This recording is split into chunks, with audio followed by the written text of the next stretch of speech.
My name is Robert Spiller. I'm with STV, and I am the Smart Cities lead for our company, and specifically in electrification. My partner is Andy Schmid over here, and she's with Ulteg, and I'll let her introduce herself, and then each of you, our panelists, will be asked to introduce yourselves, okay? Thank you, Rob. I'm Andy Schmid. I am a civil engineer by background and the Director of Strategic Growth at Ulteg. And Ulteg is an engineering consulting firm specializing in renewable energy and power. Hey, good afternoon, everyone. My name's Bert Tweedy. I'm a vice president on the investments team at the New York Green Bank. New York Green Bank is a division of NYSERDA, New York State's energy authority, and we are tasked with directly investing in projects, sustainable infrastructure projects, to be precise. I'm so excited to talk about how to finance things. Hi, everybody. My name is Nina Heyman. I'm a program manager in the Clean Transportation Group at NYSERDA, which Burr helpfully just explained, so I don't have to. I work on a variety of clean transportation initiatives to both clean transportation, and then I also work on mobility initiatives, which basically is a fancy way of saying we're trying to improve transportation options for average people. And hi, good afternoon. I'm Jeff Bernstein. I'm a leader in Deloitte's transportation and infrastructure practice. Really interested on the transition of energy and how it meets not only our sustainable and environmental goals, but more practically, how can we implement it and assist clients and agencies in being able to achieve their goals and objectives. I'm looking forward to the panel and discussion. Thank you. So this panel is about how we accelerate the transformation to electrification in the Northeast Corridor, right? And so this past spring, I had the chance to participate with the Salata Institute at Harvard, talking to 10 cities that are leaders in electrification, asking them about, well, you know, how do you do it, right? And so a couple of things came up. One, there's no silver bullet. They all had different ways of doing things. And the other thing that really was clear in that is that we're all setting these lofty strategic goals, long-term goals, but really they were, you know, the cities that were participating saying, yeah, but you need to set 2 and 4 and 5 and 10-year goals, more tactical. What are your thoughts on that? How do you help agencies that you all work with set those tactical goals and maybe approach this sort of programmatic approach? Who wants to take the lead? Sure, I can go first. So as a division of an agency of New York State, we are guided by overarching legislature, including New York State's very ambitious climate law. But we as an organization set shorter-term goals that measure the impact and performance of our investments. So, for example, we have a $100 million deployment target in clean transportation projects. We have a $200 million deployment target in energy storage projects. These are targets for 2025. They were set like 2 years ago. So having that urgency to find ways to deploy capital has led to innovative financings. For example, fleet financing of the Blue Revel vehicles that operate as rideshare around New York State. We have an asset financing structure that is tied to the actual residual value of the vehicles, which we think is very commercial and risk mitigated for the lender. And we have we just recently closed a battery energy storage interconnection development facility, providing early stage capital before lenders would typically come in.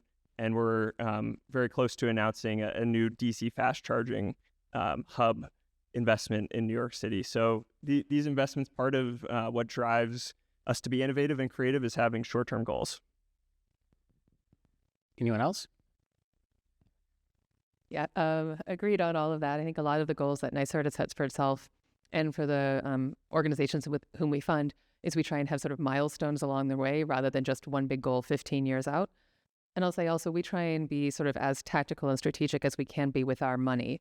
That, NYSERDA has some money, but it's not infinite. And so we try and think as intelligently as possible. And so just to give an example, like our Charge Ready program where we fund the installation of level 2 chargers, the Charge Ready 2.0 program came out recently, and we had sort of iterated on what we did in Charge Ready 1.0, and we realized that actually it's not really helpful to put level 2 chargers at shopping centers where people don't go as regularly and they're not parked for as long. And so in Charge Ready 2.0, we said, okay, we're going to focus this money at places where people work and multi-unit dwellings where market research has shown having charging there will really influence the decision to buy an electric vehicle. So just trying to kind of stretch our money and be as smart as possible. Jeff, how about you? Are there silver bullets or what? I think if we had a silver bullet, we wouldn't be here today. We'd all be chasing down that dream, right? But in reality, I mean, some of our clients and the agencies have goals of a certain percentage of electrification by 2030, and here we are at the end of 2024, and let's be honest with ourselves, we're still trying to find our way in many ways.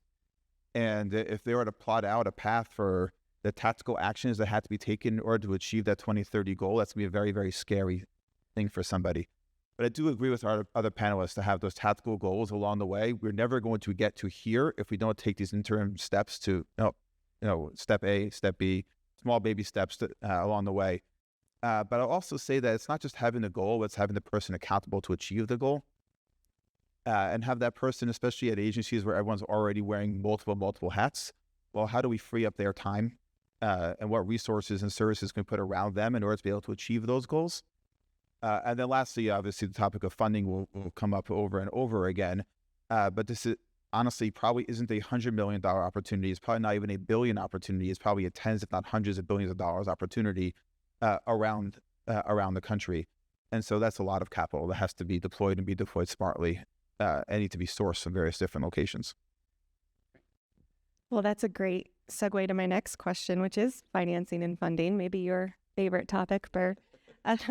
What are you seeing at the local level for partnering with your former state or federal agencies? Yeah, so I think there are a lot of resources available for electrification projects, but they span local, state, and federal levels. And I think one of the tricks to date to getting stuff done has been figuring out how to coordinate and leverage all of those existing grants, incentives, tax credits. So sometimes New York Green Bank's able to play that role. I think we've also developed specific financing products to tackle some of these gaps. So, for example, there's a really strong incentive in New York State for make-ready expenses, basically covering everything but the charger when you build a charging project, but you get it as a reimbursement. So you still need upfront capital to actually, put your deposit down, start paying for a lease, hire contractors, whatnot. So we have a bridge loan product where we basically just lend against that incentive for a short term. When the incentive comes in, pays off the loan, and therefore makes it possible to take advantage of that program. And this is where firms like Deloitte can come and step in and help clients, as we have the awareness and knowledge of the grants programs that are out there. Obviously, we have very strong expertise in tax and accounting, but a lot of expertise in advisory and consulting services as well to help implement the energy transitions. But we see clients all the time knowing there are tax credits out there, knowing there are grants and incentives, but not necessarily knowing how to access them, right? Or if their expenses are then going to be allowable under the terms of the grant. So really tactical, but it's incredibly important, because if you spend $10 million, then find out later it's non-reimbursable, everyone's going to have a very fair amount of egg on their faces. And again, it's no one size fits all. So at Deloitte, we look at the energy transition as a system of systems problem from the highest level. There is no silver bullet, unfortunately, the previous question. But when you dive in on any one portion, right, whether it's vehicle to grid, whether that's make ready, whether that's resiliency, whether that's various different forms of alternative energies, you can find there's a lot of money sitting there available to be tapped, especially if there's some form of local match that goes along with it. I want to follow up on that question if we can. So we have a new administration coming in. What do you guys think that's going to do to the funding portfolios that you all manage, or the perspective or opportunities for future funding? Yeah, I mean, I think some opportunities are going to go away. Like, we've been working to develop a lease financing product where New York Green Bank could be the recipient of direct pay tax credits, which we haven't executed on yet, and now we're wondering if we'll even be able to. So to some extent, there's uncertainty about what tax credits are going to be around, what mechanisms to monetize them are going to be around. But there is a lot of local, state and local money available for these types of products. So I think pivoting to focus on that, and also just realizing that a lot of this stuff is economic. Like some of these DC fast charging projects we're looking at in New York City are achieving levels of utilization it's extremely financeable and should be very profitable for the operator. It's really a matter of like being a first mover and taking some risk that this is going to play out the way we hope it does. So I think there's going to be a big role for that moving forward. And where the federal government may have a different posture after January 20th than it does today, I definitely think you'll start to see leadership come from the state and local level if there is a void from the federal government. And as most of the projects are inherently going to be local, if the frameworks can be put in place to provide a financeable, fundable, commercial, profitable commercial enterprise, let's let the power of industry come in and set the policy goals and let industry come in and execute on those. Great. Well, I might direct this question at you, Nina. So this year, New York City School District received an EPA grant to transition 100 school buses to electric power, a huge step, right? And I believe you worked on this project. So these grants are really crucial to advance fleet electrification. What opportunities are you observing, and how can the Northeast region build on that success? Is this on? Yeah. So New York did great in that round, which was very exciting.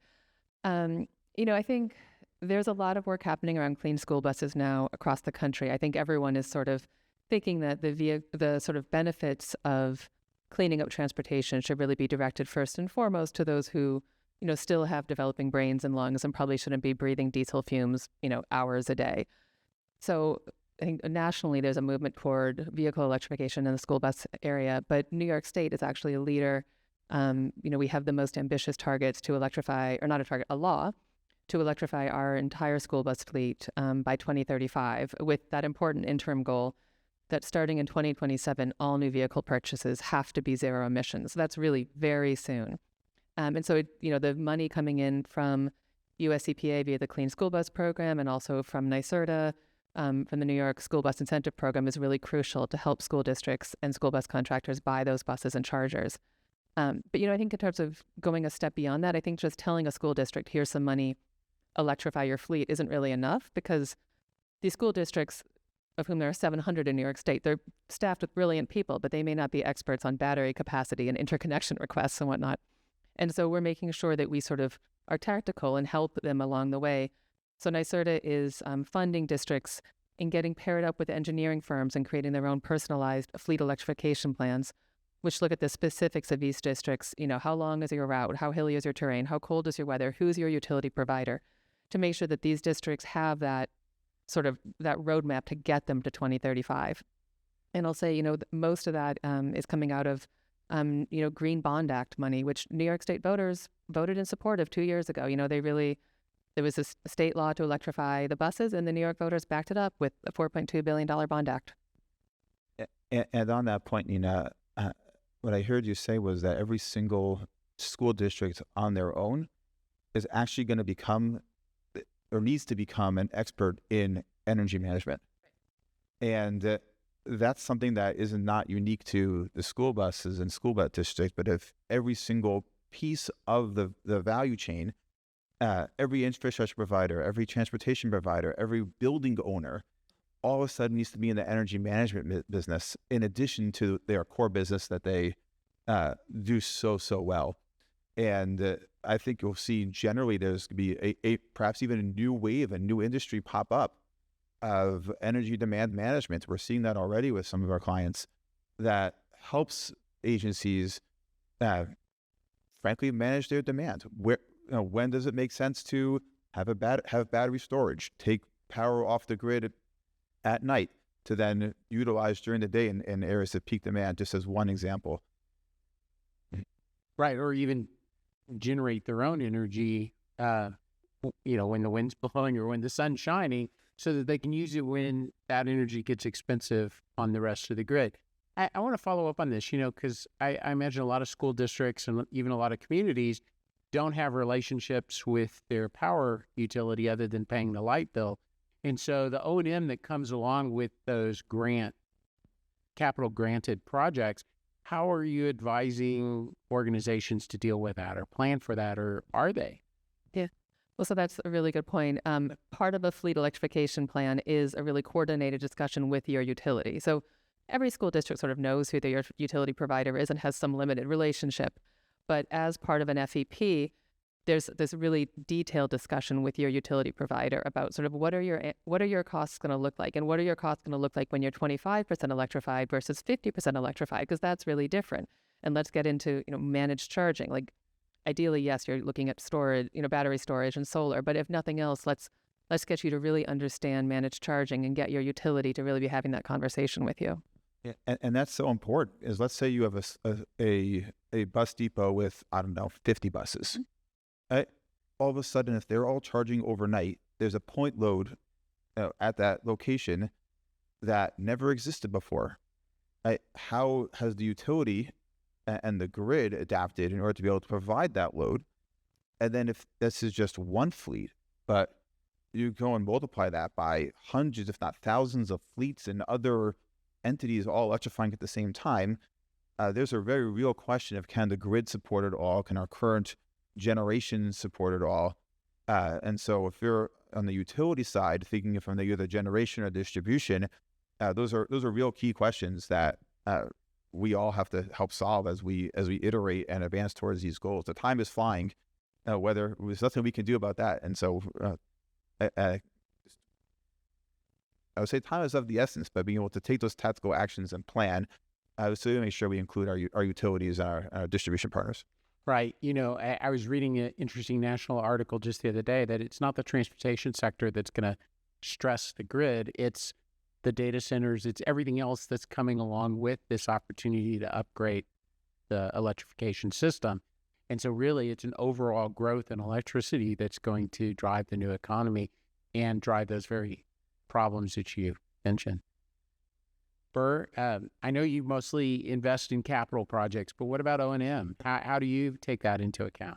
I want you to have a chance. Yeah, for sure. So just on the electric school buses in the context of this O&M question, like, these buses are supposed to have lower operating costs. You're using electricity instead of gasoline. There's less moving pieces in electric vehicles. Most people kind of understand that, but that really comes down to execution and operations. And so if we're looking at a project to invest in, we're going to want to make sure there's a really sound operations and maintenance plan for that project. And usually that looks like you have a creditworthy company providing long-term contract for an O&M services with a fixed price. And if costs go above that, it's on them. So there's ways to de-risk that from a lender perspective. And I think there's a really huge opportunity to monetize kind of some of the value of these assets that is related to their electric attributes, like through managed charging, which we talked about, through potentially vehicle to grid, injecting energy back into the grid. And it could be, we've already seen this with Highland fleets in Massachusetts. They are able to make, I think like 5% of the total cost of the bus back in demand response, or V2G, in the summer peak season. So it could end up that these assets are quite easy to finance because they're actually dollar generating assets. I'll say one other interesting thing as we're talking through the transition that is really the human capital element. And that's really, Burr, as you're speaking about, and the internal combustion engine shifting towards the electric vehicle, the person servicing that vehicle needs to have a completely different skill set. If it's internal combustion versus electrified vehicles. And probably this adds more questions than answers, but engaging the workforce of the future may not be the same as the workforce of today. The skills that we need in the future may not be the same skills as today. But how do we engage with, whether it's our academic institutions or other training providers, and frankly our unions as well, to make sure that our workforce is well set up and prepared for the needs of what the fleets are going to look like going forward. Yeah, Jeff, you had mentioned impacts to the grid earlier, so I kind of want to go back to that. It's definitely a pain point we're seeing from our utility clients. So I want to ask about grid modernization and grid enhancing technologies such as dynamic light rating, energy storage. those are definitely important to optimize the existing transmission system. What are you all seeing in terms of those trends? Are there financing options for those type of programs? Go ahead, please. I would say it depends. And every single project is different. There's definitely is a keen eye from many clients who have these goals where they're self-determined or determined by law, where they must electrify by a certain date. And there isn't necessarily a funding stream that goes along with that. And so they're looking for opportunities commercially to engage, whether formally public-private partnerships or more informal interactions with the private sector. And I'm sure Burke can speak more about it, or Nina from their experiences, but how can we provide a commercial framework, whether there's grants that come in or whether there's de-risking that comes in, or maybe there's a guarantee of power takeout from a battery storage implementation. Again, it's a systems of systems, but every single instance you have to really dive deep in because every one of them is unique and different. But I'd frankly love to hear from Bernina. Yeah, I just wanted to chime in on the utility perspective. I know a representative from National Grid was originally supposed to be on this panel. The New York Department of Public Service issued a really innovative proceeding this summer to basically ask utilities to propose projects for future proofing and allowing for load expansion related to fleet electrification, related to data centers 5-10 years from now. So they're basically opening the door to start investing in the grid, using utility ratepayer recovery mechanics, like to make this more cost efficient and probably much faster. So that kind of planning and forward looking, which is really like a policy lever, is I think extremely critical. Yeah, and just to add to that, I think, we're lucky here in New York, like our Public Service Commission is really thinking about this oncoming wave of electric vehicles. And that was sort of the point behind the 2020 Make Ready Order, right? It was like, get the grid ready. And now there's a proceeding underway for a medium and heavy duty Make Ready Order. So there is sort of a push to do proactive planning to get the utility companies thinking about all of these vehicles which are going to be coming online.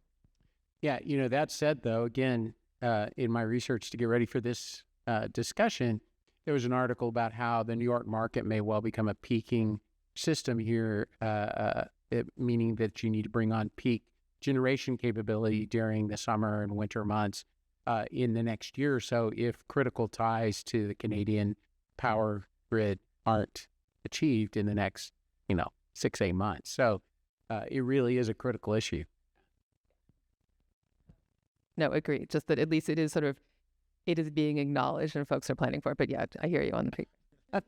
Yeah, and I mean, there's a huge need for energy storage downstate, and if some of the offshore wind capacity that's already been kind of contracted comes to fruition, there's going to be a huge need for energy storage and a reactive grid. So I think vehicle to grid could potentially play a role there, demand response, but also just a lot of stationary energy storage.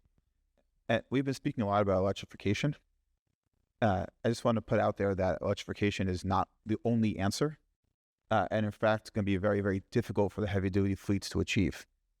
And so whether it's hydrogen, whether it's ethanol, whether it's some other alternative fuel that hasn't yet made its way into the common framework and the discussion, there needs to be, energy is not going to be derived from electricity alone.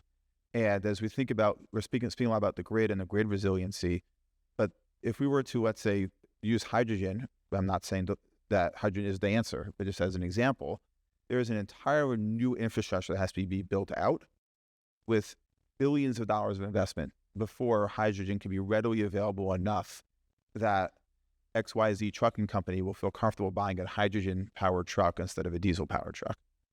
And the challenges that we're speaking about with utility generation and distribution are great. Now, layer on adding an entirely new fuel distribution system. Again, there are lots of challenges ahead. Right.